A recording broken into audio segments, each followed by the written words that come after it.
2 in the top 10 for the Jets and 2 in the top 10 for the Giants, and a lot of really fascinating stuff. But these drafts, as we know, are defined by the quarterbacks.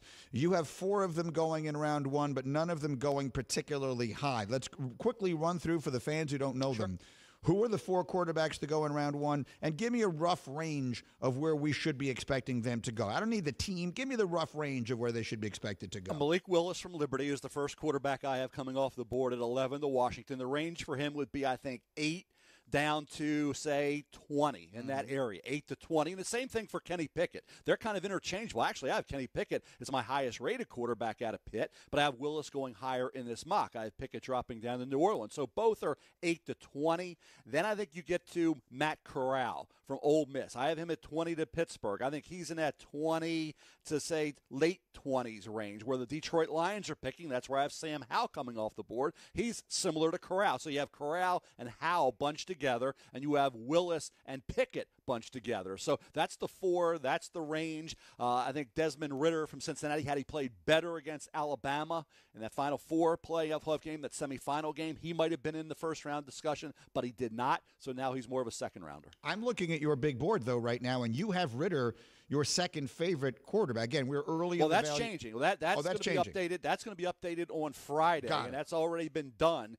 So after the Alabama game, I wanted to get all the bowl games over with. I want to get all that out of the way, and then have a chance to sit back and evaluate everything in early January, which I did. And I think you want to just go to ESPN.com on Friday. We'll have the new top 10 positional rankings based on the underclassmen that we know are coming out, and the ones that are going back will be out of the old list. And then the new big board, new top 25 big board, will be up on Friday as well, Greeny. Okay, I love it. So, again, ESPN.com on Friday. We'll have that. ESPN Plus today has Mel's mock draft number 1.0. We've got Aiden Hutchinson, the kid from Michigan that everybody knows, going at number 1. No surprises. We got pass rushers and offensive linemen going heavy in here. How about the teams that have the 2 picks up there? You got both the New York teams, the Jets and the Giants, with the 2 picks up there. What should the fans there be expecting to see?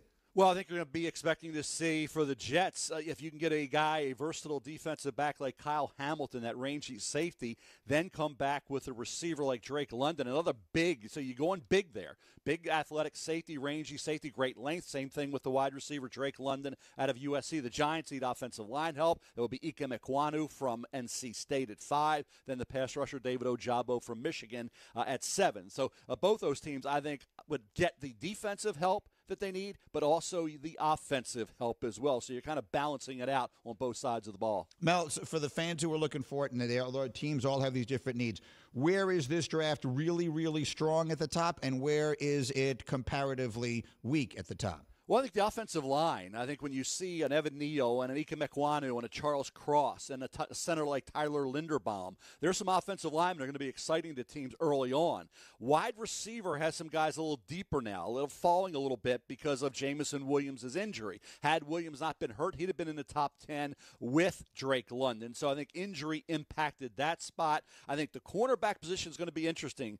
Greeny, you have some really good corners, but is it Derek Stingley Jr., the number 1 corner, or is it Ahmad Sauce Gardner from Cincinnati? There's going to be a battle up until late April to see which of those 2 cornerbacks comes off the board first. I will say this. Sauce is right there with my favorite nicknames. I mean, when a guy is known as Sauce, you got to like it. And so that jumped off the screen for anyone who maybe just watched Cincinnati in that game against Bama. They had the 2 kids back there, and Sauce is one. Greeny and Mel. So the mock draft is up. Well, I have you a quick second here, Mel. Can I just ask you about some of the young quarterbacks in the NFL, the guys that, sure, that you and I have talked about over the years, and obviously you were doing the draft back when they came out.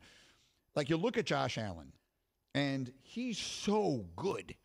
And you look at how obvious now it feels like that should have been. He's so big. He's so strong. He's so athletic. He's got, that arm, what do they say? He could throw it through a car wash and not get it wet. He's got everything. So how is it that he was the 3rd quarterback taken in the draft the year he came out? Well, I think we always talk about revisionist history, Greeny, and I always try to do it. Everybody does it. They always try to tweak it your way. But you look at Josh Allen. I had him as the number 1 quarterback, and I got that right. I think when you go back, you get a lot wrong, but that's one you get right because of the competitiveness. I was just sold on that, Greeny. So why did you like him? Why did you love him? He actually had one of the highest grades I've ever given a quarterback in my 45 years of doing this. So I put him in the elite status. Physically gifted, we know that. You see that. Okay, he's extraordinary. But the competitiveness, Everybody's competitive. He was a 15. I got that from Craig Bowl. Craig Bowl, head coach of Wyoming, says he's the most competitive player he's ever coached at any position. Then you think about the Senior Bowl. He went down there, Greeny. He didn't play great in the first half. He said, I want to come out in the second half. I got to come out. And he did. He did great. And you go back to the end of their year. They had lost a couple games to bad teams when he was out with a shoulder injury, right? They had won, but they lost when he was out.